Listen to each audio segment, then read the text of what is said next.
Assalamualaikum warahmatullahi wabarakatuh. Yang terhormat Ibu Safira Fatin SEMSC selaku dosen pembimbing, dan yang terhormat Bapak Dr. Doni Sahattua Manalu SEMSI selaku dosen penguji. Perkenalkan, nama saya Wijining Putri Pangestuti dengan NIM J3J118289 akan memaparkan mengenai kajian pengembangan bisnis dengan judul Pengolahan Limbah Padat Serehwangi Sibopogon Winterianus menjadi Kuko Damiri di PT Musim Panen Harmonis. Pada kesempatan kali ini yang akan saya paparkan yang pertama yaitu mengenai latar belakang, yang kedua mengenai keragaman perusahaan, dan terakhir mengenai hasil dan pembahasan. Yang pertama mengenai latar belakang, kita ketahui Indonesia merupakan negara dengan sumber daya alam yang sangat melimpah. Salah satu sektor yang dapat meningkatkan perekonomian Indonesia yaitu sektor pertanian. Berdasarkan data BPS pada tahun 2016, sektor pertanian mengalami peningkatan di setiap tahunnya selama 4 tahun terakhir. Salah satu komoditas yang ada pada sektor pertanian yaitu tanaman penghasil minyak atsiri serehwangi. Serehwangi ditetapkan oleh Kementerian Republik Indonesia menjadi komoditas non-migas yang memiliki nilai ekspor mencapai 12 juta dolar Amerika Serikat pada tahun 2016. Kegiatan penyulingan serehwangi menghasilkan minyak serehwangi, limbah cair atau hidrosol, dan limbah padat. Menurut Sukamto pada tahun 2012, limbah padat serehwangi dapat dimanfaatkan sebagai bahan insektisida, bahan pewangi ruangan, bahan pakan ternak ruminansia, dan bahan pupuk organik. Penggunaan limbah padat serehwangi sebagai pupuk organik dapat mengurangi penggunaan pupuk anorganik. Hal ini didukung oleh penelitian yang dilakukan oleh Mayura dan Idris pada tahun 2019 bahwa pemberian limbah padat serehwangi kepada tanaman kacang tanah dapat mengurangi penggunaan pupuk anorganik dan dapat meningkatkan pertumbuhan dari tanaman kacang tanah. Selain dapat dimanfaatkan sebagai pupuk organik, limbah padat serehwangi dapat dimanfaatkan sebagai media tanam dari tanaman hias. Berdasarkan data BPS pada tahun 2016 sampai 2018, limbah produksi dari tanaman hias mengalami peningkatan. Bahkan menurut Kementerian Pertanian pada tahun 2020, permintaan tanaman hias mengalami peningkatan 5 kali lipat pada saat kondisi pandemi. Hal ini menjadi peluang bisnis yang baik untuk berbisnis dari tanaman hias. Salah satu perusahaan yang melakukan kegiatan penyulingan minyak serehwangi yaitu PT Musim Panen Harmonis. Diketahui perusahaan ini dapat menghasilkan 32,7 ton limbah padat per tahunnya dan sampai saat ini belum melakukan pengolahan dari limbah yang dihasilkan. Kuko Damiri atau Kuko Dama Atsiri menjadi produk yang memanfaatkan limbah padat hasil penyulingan serehwangi menjadi media tanam dari tanaman hias yang dibentuk bulatan dengan balutan sabut kelapa. Pemaparan yang kedua yaitu mengenai keragaman perusahaan. PT Musim Panen Harmonis merupakan perusahaan konsultan dan perdagangan komoditas bahan alami yang didirikan oleh Edi Pratama pada tahun 2017. Kantornya sendiri terletak di Jakarta Selatan dan lokasi kebun yang dilakukan kegiatan PKL terletak di Lobiliang dan Ciampus, Bogor.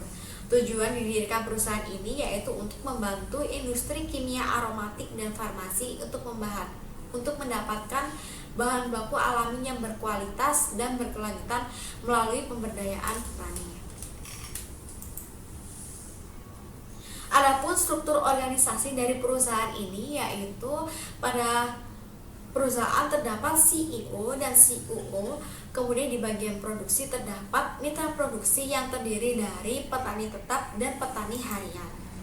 Adapun sumber daya yang dimiliki oleh perusahaan berupa sumber daya tidak berwujud terdiri dari standar operasional, khususnya standar operasional budidaya dan pengolahan untuk tanaman serehwangi, nilam, dan jahe merah. Kemudian ada mitra industri dan juga mitra produksi, dan terakhir ada riset dan development mengenai tanaman atsiri dan teknik budidaya dan pengolahan dari tanaman atsiri. Adapun sumber daya manusia yang dimiliki oleh perusahaan yaitu berjumlah 2 orang di bagian perusahaan, dan di bagian produksi terdapat 6 mitra produksi di mana terdapat 50 lebih tenaga kerja. Adapun sumber daya finansial berasal dari investor yang sampai saat ini menjadi mitra produksi dari perusahaan. Adapun unit bisnis yang dilakukan oleh perusahaan diantaranya penyulingan minyak asiri, penjualan alat penyulingan, penjualan bibit tanaman, penjualan minyak asiri dan minyak pelarut, penjualan pemanis alami, jasa pemetaan serta konsultasi budidaya dan pengolahan dari tanaman asiri. Pemaparan yang terakhir yaitu hasil dan pembahasan. Kegiatan bisnis yang dilakukan oleh PT Musim Panen Harmonis dianalisis menggunakan bisnis model kanvas. Customer segmen dari perusahaan termasuk dalam multi-set market.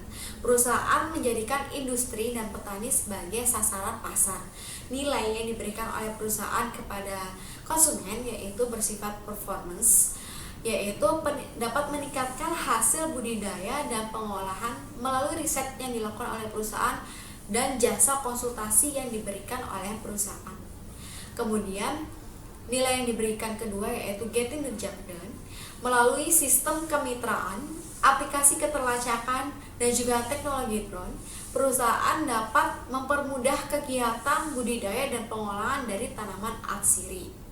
Nilai yang ketiga yaitu price, harga yang diberikan perusahaan baik untuk produk maupun jasa sesuai dengan manfaat yang akan didapatkan oleh konsumen. Yang keempat, accessibility. Perusahaan menjamin akses pasar bagi petani dan juga menjamin akses produk bagi industri. Cara perusahaan untuk menjangkau konsumen yaitu dengan saluran langsung yang terdiri dari word of mouth, media sosial, dan juga website.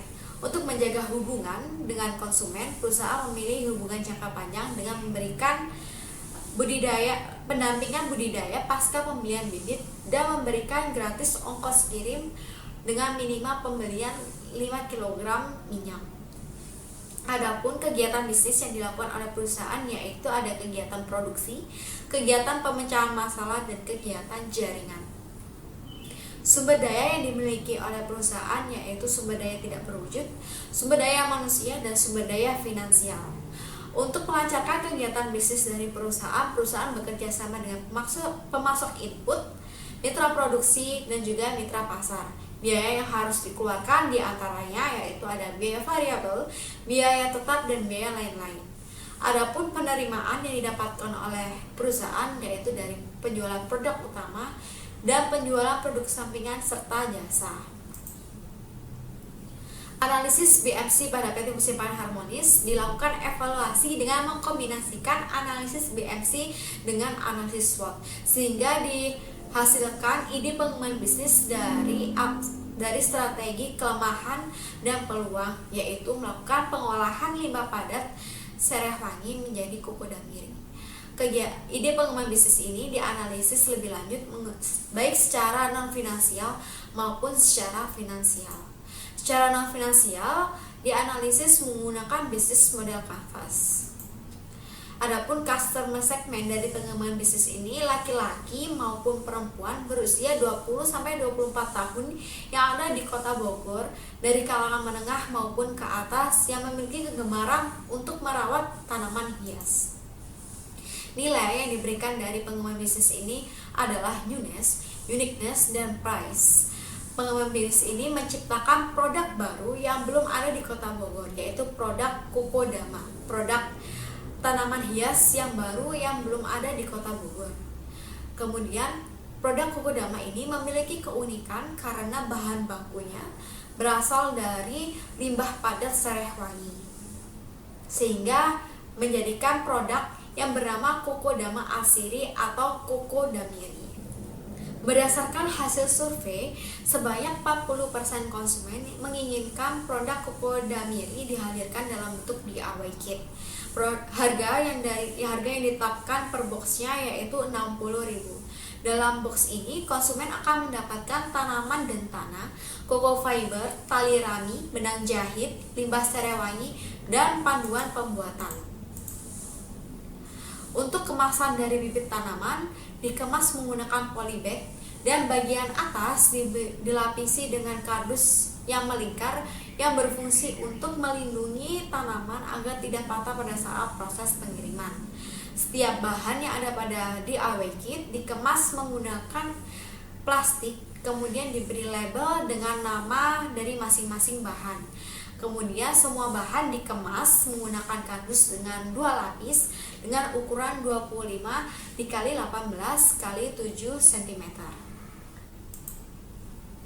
Adapun detail desain dari produk DIY kit, bagian luar stiker kemasan berukuran 10 kali 20 cm.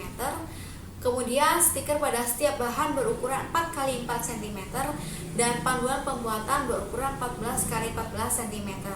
Masing-masing stiker dicetak menggunakan stiker berbahan vinil yang anti air dan panduan pembuatan dicetak menggunakan kertas berbahan art karton. Kemudian 60% konsumen menginginkan produk Kokedamiri dihadirkan dalam produk hampers. Harga yang ditetapkan yaitu 75.000 per pieces. Adapun kemasan dari hampers menggunakan bahan karton duplex dengan lapisan 2 lapis dengan ukuran dari kerangka dari desain kemasan yaitu 84 kali 60 cm. Adapun detail dari desain dari stiker untuk kemasan hampers itu berukuran 8 kali 8 cm. Adapun saluran yang digunakan dalam pengembangan bisnis ini yaitu saluran langsung. Di antaranya terdiri word of mouth, WhatsApp, Instagram, website, dan untuk jual beli dapat melalui transfer yaitu melalui Bank BNI Syariah. Word of mouth dipilih sebagai saluran langsung karena dianggap karena dapat memasarkan produk dengan akurat dan cepat. Karena biasanya word of mouth disarankan oleh orang terdekat yang itu orang terpercaya seperti keluarga. Instagram digunakan sebagai saluran langsung karena merupakan aplikasi terbesar keempat yang saat ini digunakan. Kemudian WhatsApp digunakan karena merupakan bentuk lanjutan dari promosi yang dimana aplikasi ini bisa melancarkan komunikasi 2 arah untuk kegiatan jual beli. Kemudian website digunakan sebagai jendela informasi mengenai produk dan mengenai perusahaan. Adapun customer relationship pada pengembangan bisnis ini yaitu hubungan jangka panjang dengan memberikan customer service baik secara daring maupun luring. Secara daring dapat menggunakan aplikasi WhatsApp dan secara luring dapat hadir di kantor perusahaan maupun di kebun perusahaan.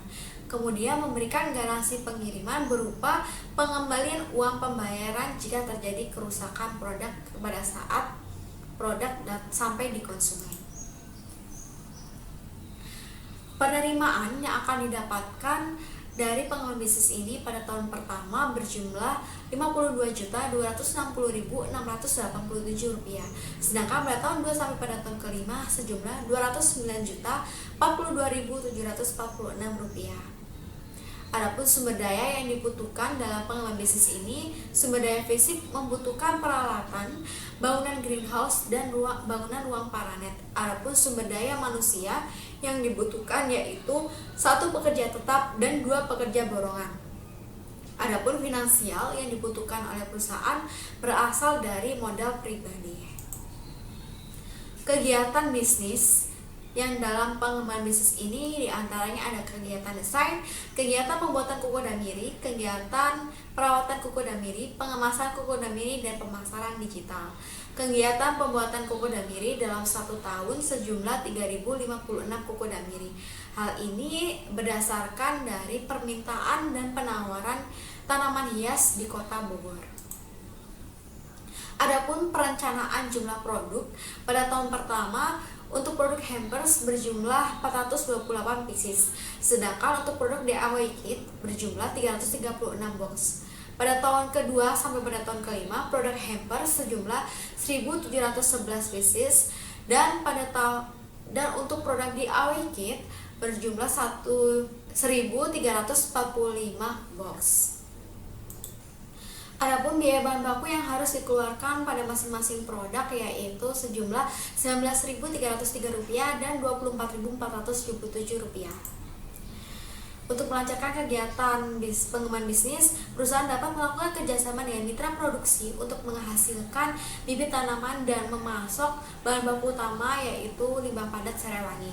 Kemudian perusahaan dapat melakukan kerjasama dengan percetakan untuk memproduksi kemasan dari kuku damiri dan stiker dari kuku damiri. Adapun biaya yang harus dikeluarkan dalam pengembangan bisnis ini diantaranya ada biaya investasi, biaya tetap, dan biaya variabel. Adapun pada tahun pertama biaya investasi yang harus dikeluarkan yaitu Rp10.638.000 dan pada tahun keempat dikeluarkan sejumlah Rp35.000. Dan biaya tetap pada tahun pertama hingga pada tahun kelima dikeluarkan sejumlah Rp92.230.767. Sedangkan biaya variabel pada tahun pertama dikeluarkan sebesar Rp15.496.665 dan pada tahun selanjutnya tahun kedua sampai tahun kelima sejumlah Rp61.986.661.